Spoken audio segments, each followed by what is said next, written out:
Magandang araw. Ngayon ay subukan naman nating pag-usapan kung ano ang pananaliksik at ano ang kabuluhan ng pagsasagawa nito. Sinasabing ang pananaliksik ay paraan o isang paraan ng paghahanap ng teorya o di naman kaya ay paghahanap ng paraan ng pagsubok ng isang teorya upang malutas ang isang suliranin o makahanap ng katugunan. Maaari din kapag nagkakaroon ng suliranin at hindi ito kayang bigyan ng agarang solusyon, doon na nangangailangan at papasok ang pagkakaroon ng pananaliksik. Ngayon, isa-isahin natin ang pagpapakahulugan sa pananaliksik.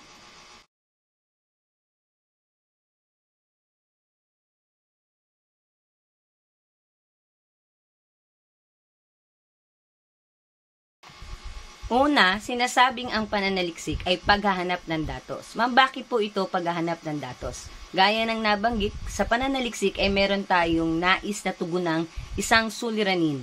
Kaya't dito nangangailangan tayong makakuha ng iba't ibang impormasyon o kabatiran para magkaroon tayo ng tiyak na kasagutan o katugunan sa suliranin. Gayon din, maaaring sa pamamagitan ng pananaliksik ay magkaroon tayo ng pag-iimbestiga at makadiskubre tayo ng mga bagong kaalaman maaaring sa isang tiyak na penomena.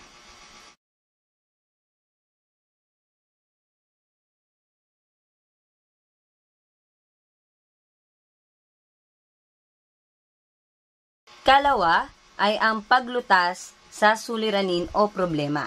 Sa isang pananaliksik, isasagawa ito dahil sa nais natin makakita ng kasagutan.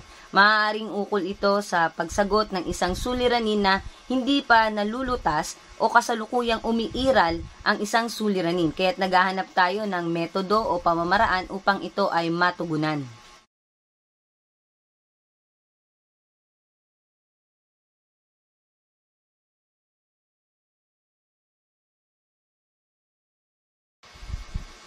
Ikatlo ay ang maingat na paraan ng resolusyon. Ma'am, bakit po maingat na paraan? Sapagkat dito nagkakaroon tayo na maingat at sistematikong paghahanap ng mga pertinenteng impormasyon. Ito ay para sa matibay o konkretong pagbibigay ng mga batayan para sa katugunan ng suliranin ng pananaliksik.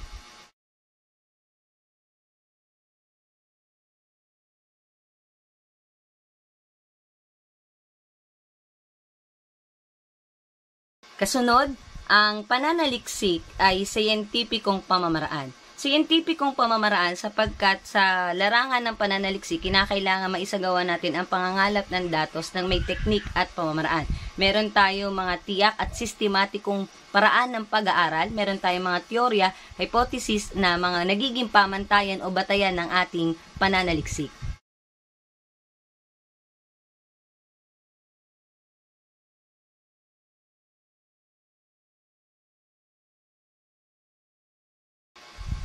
At huli, sinasabing ang pananaliksik ay sistematikong investigasyon. Sapagkat sa pagsasagawa ng pananaliksik, hindi maihiwalay na nagkakaroon tayo ng pag-iimbestiga para sa ating pangangalap ng datos. Gayon din nagkakaroon tayo ng mga kontroladong sitwasyon para sa layunin na makakuha tayo ng mga prediksyon, eksplanasyon at nagkakaroon tayo ng pagbibigay interpretasyon batay sa ating mga nakalap na datos na dumaan sa tamang paraan o hakbang ng investigasyon.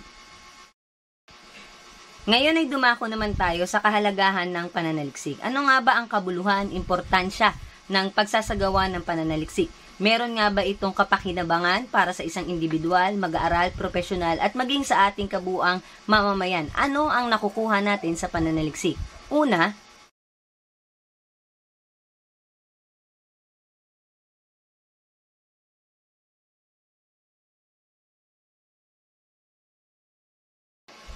kahalagahan para sa akademikong pangangailangan. Lahat ng paaralan, lalo na sa mga kolehiyo, nagkakaroon ng pag-aatas at pangangailangan o requirement ang ating mga mag-aaral sa iba't ibang larangan para magsagawa ng pananaliksik bilang bahagi ng kanilang pagtatapos ng isang programa o ng kurso. Kaya't napakahalaga sa kanino mang mag-aaral ang matuto na magsagawa ng pananaliksik o makabuo ng isang pananaliksik sapagkat ito ay bahagi para sila ay makapagtapos. Nangangahulugan na ang kasanayan sa pananaliksik ay natututunan natin bilang mga mag-aaral pa lamang.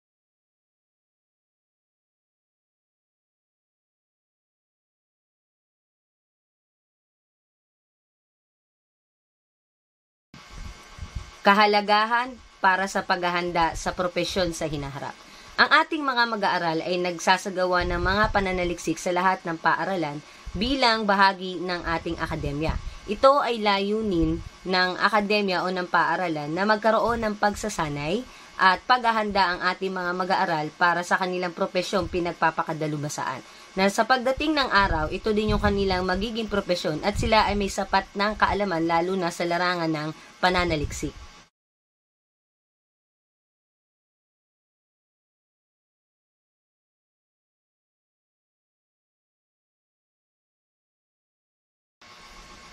Kahalagahan para sa pagsasanay sa paglutas ng suliranin. Mula sa akademya, nagkaroon ng pagsasanay na ihanda ng paaralan na matutunan ng mga mag-aaral ang pagsasagawa ng pananaliksik. Sa panahon na sila ay ganap na mga profesional, meron na silang sapat na kasanayan para isagawa ang mga sayentipikong pagdulog kung paano magkakaroon ng paglutas ng mga suliranin sa makatotohanan namang larangan ng buhay.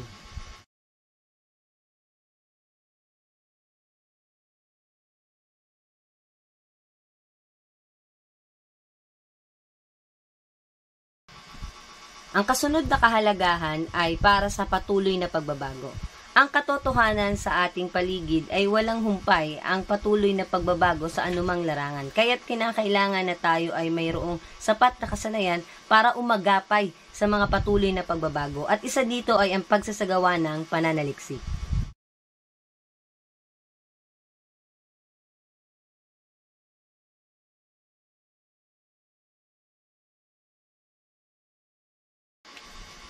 Kahalagahan bilang esensyal na pangangailangan.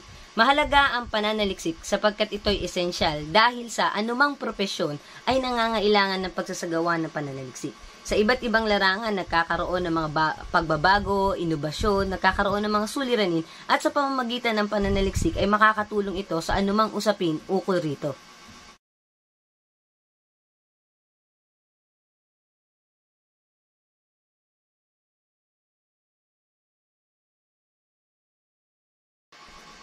At huling kahalagahan ay ang paglutas ng suliranin. Gaya ng nabanggit natin kanina sa pagpapakahulugan na ang pananaliksik ay naglalayon na malutas, matugunan ang isang tiyak na suliranin. Kaya't ito ang isang kabuluhan ng pananaliksik. Sa pamamagitan ng pagsasagawa ng pananaliksik ay magkakaroon tayo ng kadugunan, kasagutan sa isang problema o suliranin na maaaring natagpuan o nakita ng mananaliksik. At yan po ang ating overview o pahapyaw na pagtalakay sa kahulugan ng pananaliksik at kahalagahan ng pagsasagawa nito.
Magandang araw.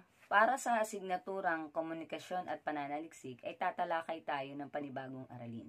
Ito ang pagsusuri ng saliksik. Pero ano nga ba muna ang pagpapakahulugan sa pananaliksik? Ano ba ang katangian nito upang ito ay aking masuri? At meron ba dapat na isaalang-alang para sa pagsusuri ng saliksik?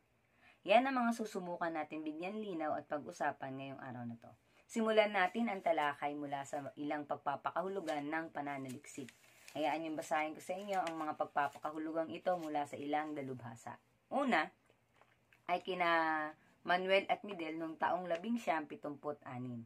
Ayon sa kanila, ang pananaliksik ay isang proseso ng pangangalap ng mga datos o impormasyon upang malutas ang isang partikular na suliranin sa isang siyentipikong pamamaraan.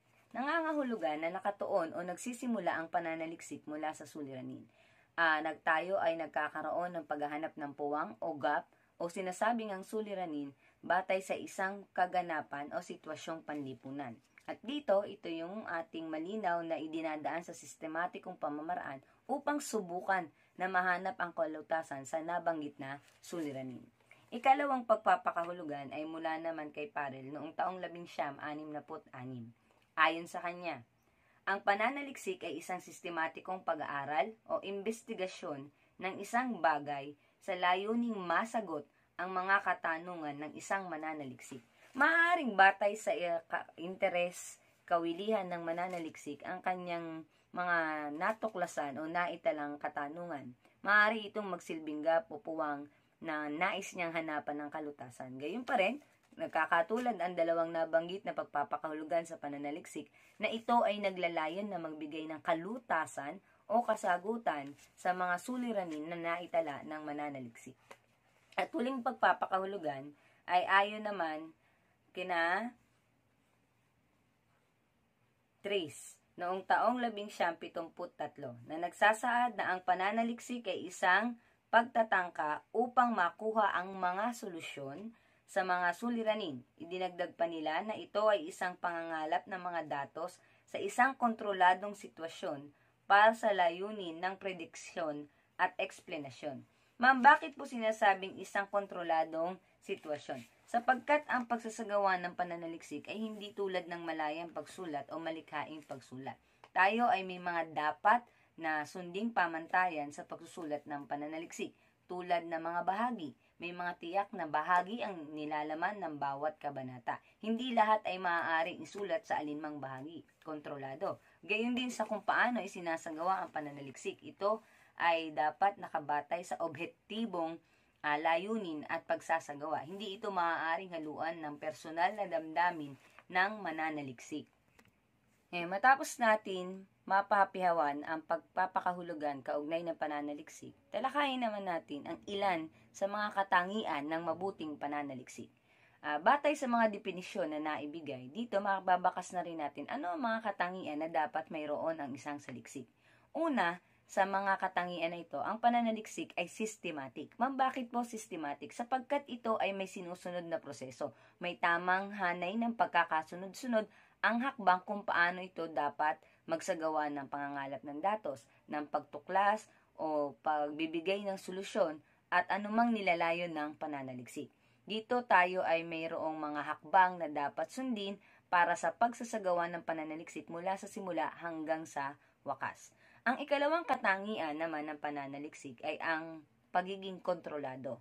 Sinasabi nating kontrolado ang pananaliksik sapagkat nagkakaroon ito ng mga variable na sinusuri at kailangan na mapanatiling consistent o constant. Sa madaling salita, hindi tayo maaaring magbago-bago ng alinmang bahagi ng pananaliksik lalo na kung ito ay may kinalaman sa mga datos o impormasyon na nakalap. Ang ikatlong katangian ng pananaliksik ay ang pagiging empirikal ng pananaliksik. Ma'am, anong ibig sabihin ng empirikal? Pag sinabi nating empirikal, dapat ito ay dumaraan sa pamamaraang ginagamit sa pananaliksik na nagiging katanggap-tanggap. Ito ay masasabing batay sa katotohanan sapagkat ito ay makatotohanan. Ang datos na mga gagamitin o batayan ng datos ay batay sa totoong mga nakalap na datos o impormasyon. Ikaapat na katangian, ang pananaliksik ay mapanuri. Paano po ba nasasabing ang pananaliksik ay mapanuri? Sa pananaliksik, ang mga datos na nakalap, kinakailangan dumadaan ito sa mga pagsusuri. Ito ay dumadaan sa masusi at kritikal na pagtingin o pagmabasid upang hindi magkaroon ng pagkakamali sa bahagi ng mananaliksik. Kailangan na magkaroon ng paglalapat ng pagpapakahulugan sa mga datos o impormasyon na kanyang nakalap. Kadalasan pa gumagamit ang mananaliksik ng ibang tao upang i-validate o magsabihin na valido ang kanyang mga ginamit na pamamaraan o statistika. Meron siyang statistician, kumbaga sa Ingles. Ang panglimang katangian na dapat taglayin din ng pananaliksik, ito ay objektibo, lohikal, at walang pagkiling. Ibig sabihin, hindi ito subjective. Ito ay objective, sabi nga, sapagkat lahat ng natuklasan, anuman ang nakuhang impormasyon o kasagutan sa survey o sa interview, at anuman ang konklusyon na mabubuo, lahat ito ay lohikal na ibabatay lamang sa mga empirical o totoong datos na nakuha ng mananaliksik mula sa kanyang survey o pakikipanayam. Ang kasunod na katangian ay ang pananaliksik ay gumagamit ng quantitative o statistical na metodo. Pag sinabi natin statistical, ito yung may mga datos na dapat ilahad sa pamamaraang numerical o pabilang, na sa pamamagitan ng pagsusuri, nagkakaroon ito ng statistical na treatment para matukoy at mabigyan ng interpretasyon ang datos. Kasunod, ang pananaliksik ay isang orihinal na akda. Maliban sa historical na pananaliksik, ang datos na nakakalap o nakukuhang impormasyon ng mananaliksik batay sa sarili ninyong tuklas at hindi mula sa panulat o lathala ng ibang mananaliksik. Ididagdag pa na ang datos ay kailangang nagmumula sa sarili niyang pangangalap, kanyang prinoseso, at siya ang mismong nagbigay ng interpretasyon o pagpapakahulugan o tinatawag nating first-hand na impormasyon. Kasunod na katangian, ang pananaliksik ay matiyaga at hindi minamadali. Upang makita ang tiyak na katumpakan o accuracy ng isang pananaliksik, dapat na hindi ito madaliin. Ito ay binibigyan ng sapat na panahon upang maging maingat ang paraan ng pagsasagawa sapagkat sistematiko, may mga hakbang-hakbang na sinusunod at hindi natin pwedeng laktawan ang bawat hakbang upang maisagawa ang pananaliksik. Isa pang katangian, ang pananaliksik ay pinagsisikapan sapagkat walang pananaliksik na pwedeng isagawa o matapos na hindi mo lalaanan ito ng panahon.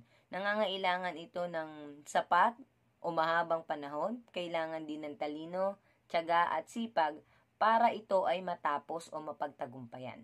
Gayon din, katangian ng pananaliksik na ito ay nangangailangan ng tapang. Bakit po may tapang? Sapagkat kailangan ng mananaliksik na panindigan kung anuman ang kanyang nakalap na impormasyon o kasagutan sa kanyang suliranin. Gayon din, maaaring makaranas ng ilang di maayos na pakikitungo mula sa kanyang mga tagatugon o iba pang taong may kinalaman sa pangangalap niya ng datos. At huling katangian na maaari nating idagdag, ang pananaliksik ay maingat na pagtatala at pag-uulat. Bakit po? Sapagkat ang lahat ng nakakalap na datos ay kailangang maitala. Ito ay dapat na nasisinop sa maayos na paraan para kung ito ay kanino nang galing, paano ito itatala at babanggitin kung kanino nagmula ang impormasyon. Gaya ng ating mga tinalakay na katangian ng pananaliksik, ito ay mula sa aklat nila Ginoong Rolando A. Bernales sa pagbasa at pagsulat tungo sa pananaliksik. Ngayon, dumako naman tayo sa mga dapat nating isalang-alang sa pagsusuri ng saliksik. Sa pagsusuri ng saliksik, meron tayong ilang mga salik na dapat tingnan upang magkaroon tayo ng direksyon kung paano ba natin dapat tingnan, ano ang dapat tignan, ano ang dapat imasid o obserbahan mula sa isang pananaliksik na sinusuri. Una ay ang paksa. Pag sinabi nating paksa, agad nating inaalam at sinisiyasat, nagkakaroon tayo ng pagsusuri kung tungkol saan ang isang pananaliksik. Dito makikita natin kung ano ang kabuuang magiging lalamanin o nilalaman ng isang pananaliksik. Dito ay dapat na tiyak at hindi ito maligoy o hindi malawak.